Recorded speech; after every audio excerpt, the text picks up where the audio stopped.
fertility expert with 20 plus years of experience. So today I will talk about the egg freezing की egg freezing क्या process है, इसके क्या steps हैं, क्या legalities है and कितने time के लिए आप इसे freeze कर सकते हो, इनमें क्या indication है. Egg freezing basically it's a type of fertility preservation process जिसमें आप अपनी future fertility को freeze कर सकते हैं. कि मान लीजिए आप अभी बच्चा नहीं प्लान कर रहे क्योंकि किसी भी कारणवश जैसे कैरियर के रीजंस हैं या कोई और कारण है, तो उस केस में you can go for the egg freezing. So egg freezing काफ़ी सारी कंपनीज़ हैं जो प्रमोट कर रही हैं अपने एम्प्लॉयज़ को, जैसे एप्पल है, फेसबुक है, गूगल है, लिंक्डइन है, इवन काफ़ी सारी इंडियन कंपनीज़ कॉर्पोरेट्स में, एमएनसीज में भी ये ऑप्शन को एक्सप्लोर किया जा रहा है and it's a good thing.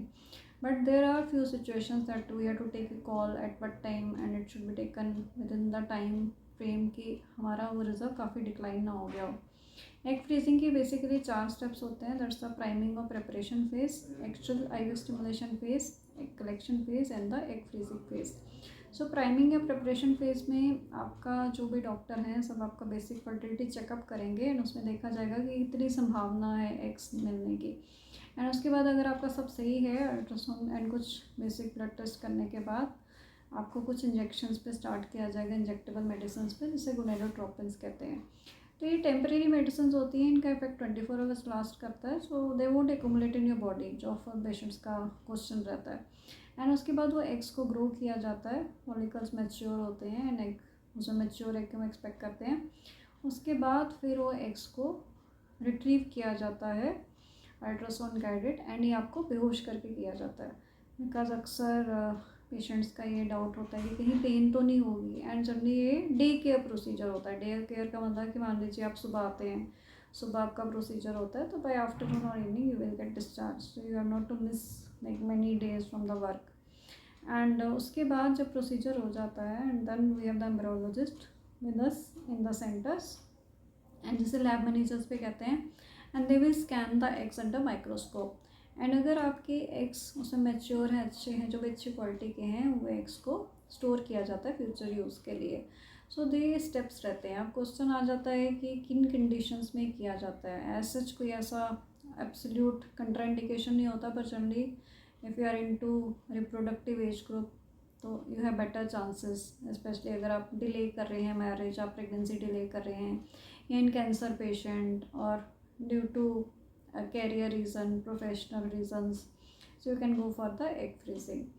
So egg freezing को डिपेंड करता है आप कब तक स्टोर करना चाहते हैं. आप 1 मंथ कर सकते हो, 6 मंथ्स कर सकते हो, 1 ईयर कर सकते हो, 5 years and maximum 10 years. And वो डिपेंड करता है आपको कितना ड्यूरेशन तक उसे फ्रीज़ करना है.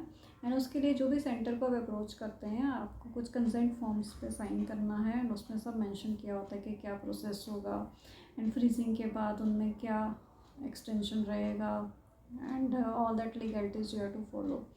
एंड जब आप आगे बच्चा प्लान करते हैं then you have to approach the same centre and proceed for the further treatment. अब इसका एडवांटेज ये है कि मान लीजिए अगर आज आप 30 ईयर्स में फ्रीज करते हैं एंड आप 10 ईयर्स का बच्चा प्लान करते हैं, तो आपकी जो एग की एज है वो फिक्स हो जाएगी. मीन्स वो ऐसा नहीं है कि अगर आप 40 ईयर्स के हो तो जो फ्रीज की है वो 40 ईयर्स की होगी. So it will be at 30. So even at 40 years of age आप वो एग्स को यूटिलाइज करते हैं, so it will be corresponding to that age only. So that is the advantage. And दूसरा कि आपको स्ट्रेस नहीं रहता कि नहीं मुझे जल्दी जल्दी बच्चा प्लान करना है, एग्स डिक्लाइन हो रहे हैं या आगे क्या रहेगा, ऐसा तो नहीं डोनर एग के लिए जाना पड़े. So it's better you should have the informed decision so that you can take the appropriate call and take the timely action. I hope हमारा ये वीडियो आपको हेल्पफुल लगेगा.